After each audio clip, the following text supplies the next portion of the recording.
भागलपुर में पुल गिर जाने के बाद कई तरह के सवाल उठ रहे हैं और ये सवाल जेडीयू के विधायक की तरफ से उठाए जा रहे हैं। ये भी कहा जा रहा है कि कहीं ना कहीं बड़े पैमाने पर गड़बड़ी हुई है, भ्रष्टाचार की गुंजाइश दिख रही है। हमारे साथ जेडीयू के मुख्य प्रवक्ता है नीरज कुमार, उनसे जान लेते हैं। नीरज जी, विपक्ष की तरफ से आवाज उठ रहा है, वो तो समझ में बात आ रही है, लेकिन जेडीयू के विधायक सवाल उठा रहे हैं।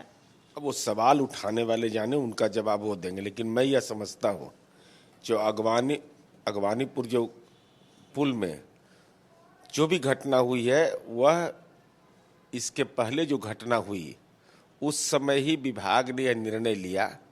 आईआईटी रुड़की सिविल कार्य का जानकार है, उसको बाजाप्ता इस बात के लिए कहा गया कि आप इसको पूरे तथ्यों की जांच करिए।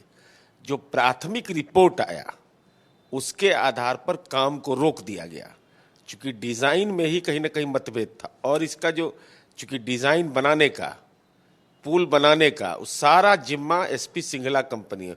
और एसपी सिंघला कंपनी वह कंपनी जिस कंपनी को भारत सरकार ने महात्मा गांधी सेतु, दिघवारा से लेकर विभिन्न जगहों पर काम दिया है। उसके बाद जब यह जानकारी मिली तो प्रशासनिक दायित्व के तहत जो भी जिम्मेवारी होता है उसके जांच की प्रक्रिया चल रही है और उसकी जल्द नतीजे भी आएंगे। बीजेपी की तरफ से ये मांग की गई है कि सीबीआई जांच होना चाहिए, सिटिंग जज की तरफ से जांच होना चाहिए। तो ब्रह्मेश्वर मुखिया का सीबीआई जांच का रिपोर्ट कब आएगा? भाई सीबीआई तकनीकी रूप से दक्ष है। भाई अभी बालासार में रेलवे दुर्घटना हुई, तो रेलवे बोर्ड ने इसकी जांच करेगा, सीबीआई क्या जांच करेगा? सीबीआई के पास इंजीनियर है, तकनीकी दक्ष लोग हैं।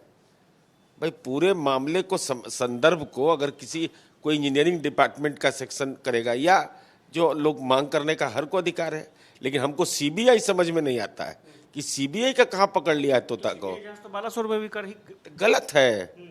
सीबीआई जांच का कोई फलाफल नहीं आएगा। तकनीकी रूप से दक्ष, भाई रेलवे बोर्ड नहीं दक्ष है क्या? या आप हाईकोर्ट सुप्रीम कोर्ट वो करते हुए अलग विषय है, लेकिन सीबीआई का इस्तेमाल ऐसे हादसे में हो तो मोरबी में सीबीआई क्यों नहीं जांच कर दिया, जहां 135 लोगों की जान चली गई थी गुजरात में?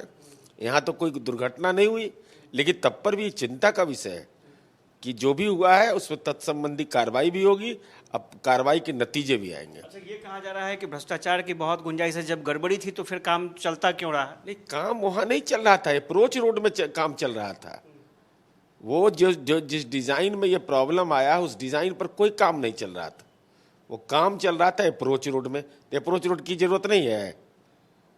उस जो स्ट्रक्चर में ये दुर्घटना हुई है उस स्ट्रक्चर पर काम नहीं चल रहा है, मुझे तो यही जानकारी दी गई कुमार थे और इन्होंने साफ तौर पर ये कहा है कि सीबीआई जांच की कोई आवश्यकता नहीं है पूरे मामले में, क्योंकि सीबीआई इस तरह के मामलों की जांच नहीं कर सकती है, क्योंकि टेक्निकल आधार जांच का सीबीआई के पास नहीं है। देखना दिलचस्प होगा कि आगे इस मामले पर और किस तरह की कार्रवाई होती है।